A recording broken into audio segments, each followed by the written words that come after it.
Incline conveyor আছে, এই কনভেয়ারের উপরে পড়বে।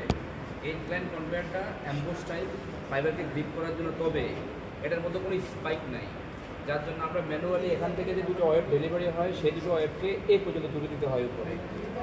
প্রাথমিক অবস্থায় যখন ওয়েব দুটাকে উপর পর্যন্ত তুলে দিব, তখন ওয়েবগুলো আমাদের ক্রস লেপারের মধ্যে প্রপারলি আস্তে আস্তে রান করবে, ঠিক আছে। তো এখানে যে ডপারের উপরে দুটা কিন্তু ব্রাশ টাইপ রোলার আছে, যেগুলোর কাজ হলো এগুলোর মধ্যে যেন কোনো রকমের ফাইবার জড়াতে না পারে, যার জন্য এইটা ওটার উপর থেকে সরাসরি কম্বের মতো করে আশ্রয়ে নিজের বডির মধ্যে জড়িয়ে নেয়।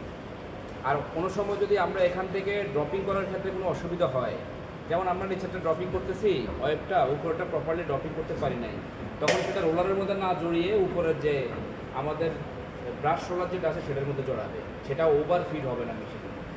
এই জন্য উপরে সাপোর্টিং ব্রাশ রোলার দেওয়া আছে, যেটা তার বডির মধ্যে ফাইবারগুলোকে জড়িয়ে নেয় বা ওয়েবগুলোকে জড়িয়ে নেয়। এখান থেকে দুটো ওয়েব ডেলিভারি হবে।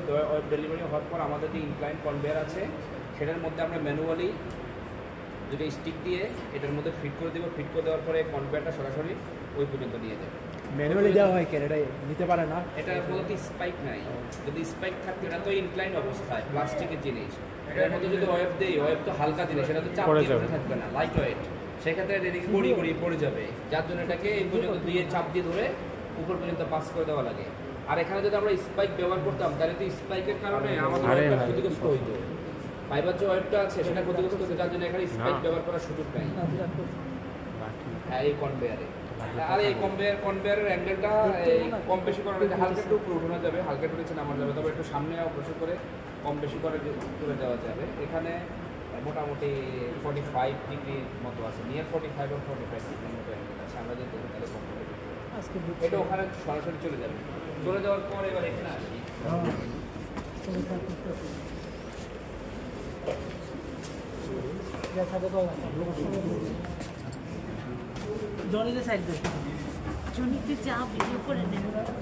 আচ্ছা, এরপরে এখানে যে দুটো দেখা যাচ্ছে, একটা দেখা যাচ্ছে, এই একটা এবং এই একটা, ওখান থেকে যে ওয়েবটা আসবে উপর দিয়ে, ওয়েবটা উপরে আসার পরে এই যে ওয়েবটা এইভাবে সুন্দরভাবে এখানে যে উডেন কনভেয়ার আছে, একটা উডেন কনভেয়ার দেখা যাচ্ছে এখানে, উডেন কনভেয়ার, এরকম একটা উডেন কনভেয়ার উপরে আছে। এই উডেন কনভেয়ারটা দিয়ে আমাদের কনভেয়ারের উপর দিয়ে যাবে না, উডেন কনভেয়ারের মধ্যে সেটা ফেলবে, স্প্রেড করবে। এই কনভেয়ারটা উডেন কনভেয়ারের উপর স্প্রেড করবে আমাদের ওয়েবটাকে। স্প্রেড করার পরে ওই উডেন কনভেয়ারটা সেটাকে আবার কনভে করে আমাদের যে ওয়েবটা আছে, দুটো ওয়েবের শীটকে কনভে করে এই যে দুটো রোলার আছে, we call it spread roller বা স্প্রেডিং রোলার, এটার নাম হলো স্প্রেডিং রোলার।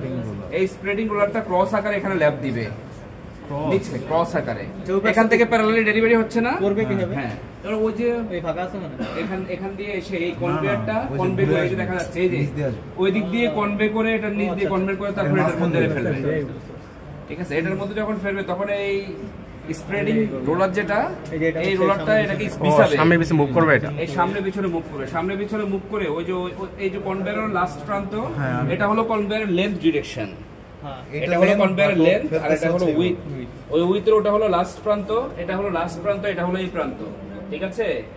এই স্প্রেডার রোলার যেটা, এই স্প্রেডিং রোলারটা এই ফেব্রিক, এই আমাদের যে ওয়েবটা আছে ওয়েবটাকে এখানে স্প্রেড করবে।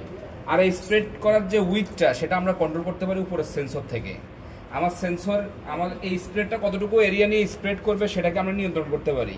সেন্সরটাকে যদি ছোট করে দেই তাহলে এটা বেশ কম পরিমাণ রান করবে, তার ফলে এখানে স্প্রেডিং উইথ কম হবে। আর যদি বাড়িয়ে দেই তাহলে স্প্রেডিং উইথ বাড়ে। এখান থেকে কিন্তু আমরা উইথটাই কন্ট্রোল করতে পারি, ঠিক আছে। তাহলে এই যে এখানে যে আমাদের যে কনভেয়ারটা আছে, উডেন কনভেয়ার, এই উডেন কনভেয়ারের মধ্যে, এই উডেন কনভেয়ারের মধ্যে আমার ওয়েবগুলো স্প্রেড করবে। আর এখানে যখন স্প্রেড করবে তখন এদিক থেকে প্যারালালি যাচ্ছে না, এটা তো এদিক থেকে প্যারালালি যাচ্ছে, আর স্প্রেড করতেছে কোন দিকে? এদিক বরাবর, ক্রস হয়ে যাচ্ছে না, এদিকে যখন যাবে তখন এটা ক্রস হয়ে যাচ্ছে না, এই জন্য এটার নাম হলো আমাদের ক্রস স্ল্যাপিং সিস্টেম। তাহলে এখান থেকে প্যারালাল ভাবে এভাবে আসছে না, আসার পরে স্প্রেড করতেছে কিভাবে? এইভাবে যে স্প্রেড করতেছে এটাও প্যারালালি, কিন্তু ডেলিভারি হচ্ছে কিভাবে? ক্রস আকারে। এটার সাপেক্ষে এটা ক্রস না, এটার সাপেক্ষে এটা ক্রস, তো যার জন্য এটার নাম ক্রস লেভার। এখান থেকে ফিড হচ্ছে এই পর্যন্ত এবং স্প্রেড হচ্ছে প্যারালালি, কিন্তু ডেলিভারি হচ্ছে ক্রস আকারে। ক্রস আকারে ডেলিভারি লেন্থ ওয়াইজ ডেলিভারি হচ্ছে, কিন্তু ফিড হচ্ছে ক্রস উইথ ডিরেকশনে। বুঝতে পারছি, এই জন্য এটার নাম ক্রস। তাহলে এই যে এখানে যেটা দেখা যাচ্ছে, এই যে কনভেয়ার, ধরে নিচ্ছে আমি এই মুহূর্তে স্পিড রাখলাম 4, এটা 4 বার রেভলিউশন দেয় প্রতি মিনিটে। ধরে নিচ্ছি 4 বার এটা রেভলিউশন দেয়, একটা পূর্ণ রেভলিউশন দেয় 1 মিনিটে 4 বার।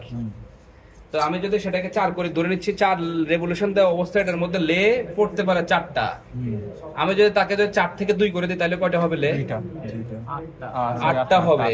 আরো যদি কমিয়ে দেই বাড়বে, আর যদি স্পিড বাড়াই তাহলে দ্বিগুণ দ্বিগুণ যা যা আছে 4 এর জায়গায় যদি 8 করে দেই, তাহলে 2 লেয়ার হবে। এভাবে আমরা লেয়ার কন্ট্রোল করি এখানে স্পিড কমানো বাড়ানোর মধ্য দিয়ে। বুঝতে পারছি? এটাকে তেমন নিয়ন্ত্রণ করা, এটা দিয়ে শুধু উইথ কন্ট্রোল করি। এটা দিয়ে কি করি? উইথ কন্ট্রোল করি। তাহলে এটা দিয়ে এটার গতি কম বাড়ানোর উপর একটা জিনিস বিশেষ একটা প্রভাব আছে। যেমন আমার ওখান থেকে কাটিং মেশিন থেকে যে ওয়েবটা ডেলিভারি হয়, সেই যে রেশিওতে আমি কাটিং মেশিনটা সেট করলাম, সেটা তো সবসময় ফিক্সড রেশিও মেনটেন করে এখানে ওয়েব ডেলিভারি করবে। আমি যদি এটার গতি কমিয়ে দিই, তাহলে ওদিকে লোড হয়ে যাবে না, ওদিকে জমাট বেঁধে যাবে না। এখানে আমরা সেই অনুযায়ী এখান থেকে যে প্যারামিটার অনুযায়ী সেট করলাম, সেটা অনুযায়ী এটাকে ফিক্স রেখে জাস্ট নিচের এই উডেন কনভেয়ারটার গতি কমিয়ে বাড়িয়ে আমরা লেয়ারকে কন্ট্রোল করি। বুঝতে পারছি? উপরে পারি না কেন? কারণ আমাদের যে প্যারামিটার কাটিং মেশিন সেট করা, এটা যদি কমিয়ে দেয়, তাহলে কাটিং মেশিন ওদিকে ফাইবার জমাট বেঁধে যাবে, প্রপারলি ডেলিভারি হবে না। আর এদিকে এটা কন্ট্রোল করার মধ্য দিয়ে আমরা ওই সুবিধাটা পেতে পারি, লেয়ার কমানো বাড়ানোর ব্যাপারটা। এবার উপরে যাই, স্প্রেড করতে যাই। আবার ফেব্রিক এভাবে স্প্রেড করতে গেলে নিচে কিছু বাতাস প্রপারলি না সরার কারণে ফেব্রিকটা প্রপারলি স্প্রেড হবে। এই জায়গাতে ফুলের ওই জায়গাতে বাঁকা টাকা হয়ে থাকে না, এই জন্য এটা নিচে ফুলের কনভার্টার রাখা হয়, যাতে আমরা যে শিপটাকে বা ওয়েবটাকে নিচে স্প্রেড করব, সেটা যেন এভাবে বাঁকা টাকা না প্যারালাল ভাবে বসে যায়। বুঝতে পারছি? এই যে এটা, এই যে ইনক্লাইন কনভার্টার এ পর্যন্ত বিস্তৃত, এরপর আমাদের উডেন কনভেয়ারের মধ্যে করবে। উডেন কনভেয়ারটার উপর দিয়ে আমাদের ওয়েবের শিটটা নিচে দিকে ঢুকে আমাদের যে স্প্রেডিং রোলার আছে, দুইটা পেয়ার স্প্রেডিং রোলার, সেই স্প্রেডিং রোলারের কাছে আর ওই স্প্রেডিং রোলার এদিক ওদিক স্প্রেড করে আমাদের যে উডেন কনভেয়ার আছে, সেটার উপরে আমাদের ওয়েবটা লেয়ার করতে হবে। ঠিক আছে? হ্যাঁ,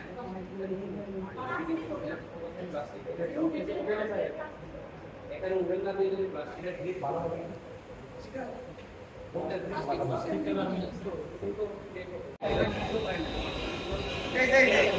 আছে? আবার ওদিকে যাবে। স্যার, হ্যাঁ স্যার, কাটিং এর মৌসুম দিলে ওইটা ওদিকে চলে যাবে।